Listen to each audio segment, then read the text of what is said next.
Boop. Here we go. Okay, it's been a long time since I've done a neutron decay cosmology, quantum cyclic cosmology / in between those two video for a while because I hate repeating myself. So, but what the heck?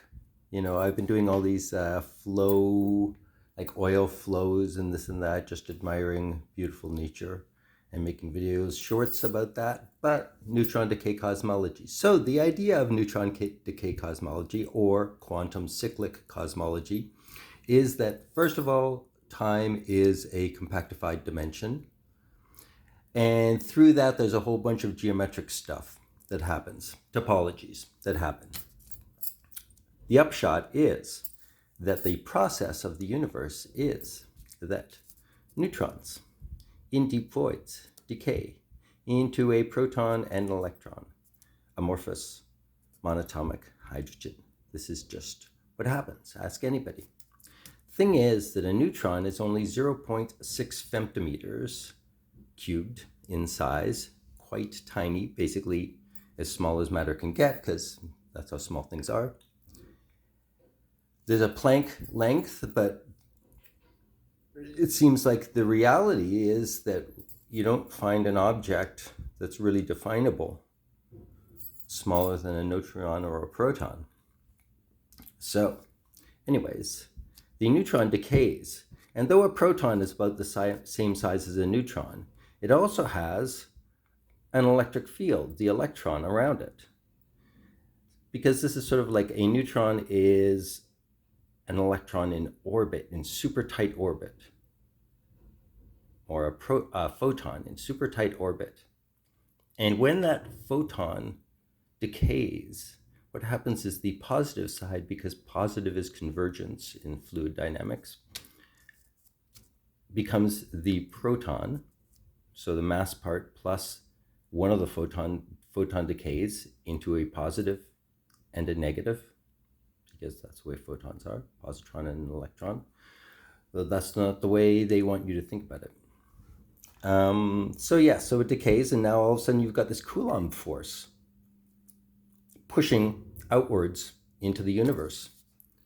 And this Coulomb force creates a volume of about 1 cubic meter in a deep void, because that's about the density. And things expand to fill space.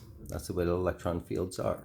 So, neutron decay, we have a huge increase in volume, dark energy.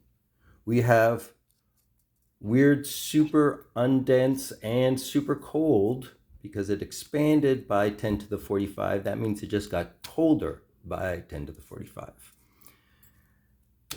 So we have super cold protons and electrons in a deep void. And then they're sitting there, and what happens? Gravity takes over. And gravity pulls that hydrogen and makes it more and more dense through fusion and stuff, heading down the gravity well, until you hit an event horizon right in there. The most dense point that can happen. This is the ADS, this is expansion, and this is the contraction part of the universe. This is lambda, this is gravity. And gravity compresses that hydrogen and makes it smaller and smaller and smaller until it actually literally forces that hydrogen back into being a neutron. It shoves the electron that escaped back into orbit and turns it into a neutron. That's why there are neutron stars. And then after a neutron star, which is like a big cluster of grapes or something, like a bunch of balls, don't go there, like a bunch of like bobas.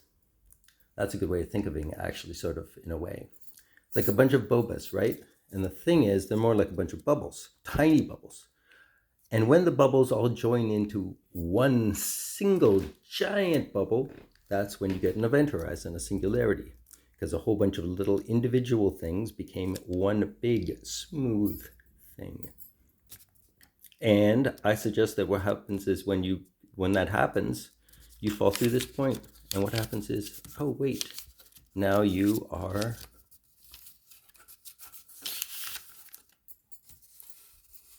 a neutron,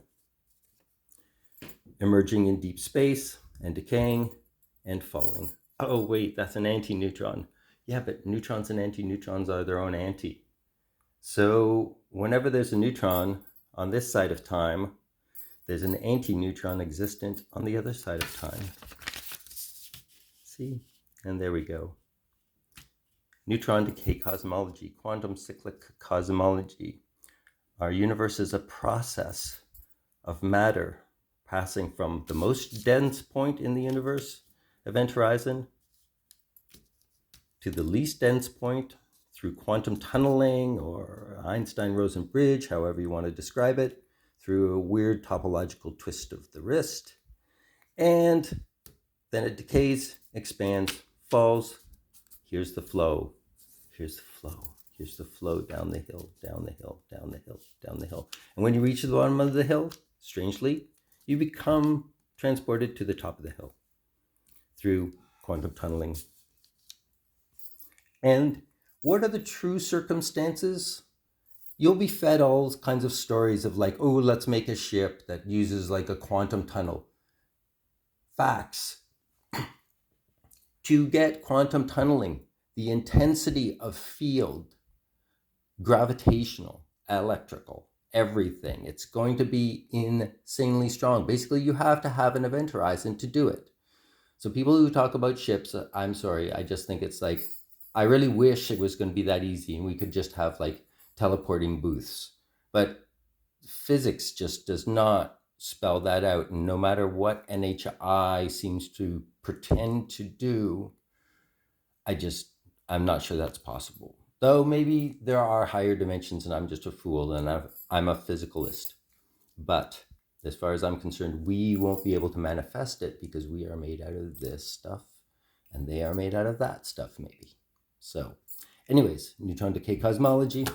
Neutrons decay in the deep void. They fall down the gravity hill till they hit the event horizon. When they hit the event horizon, they're now back in the void and they do it again. And that is the process. Have a beautiful day.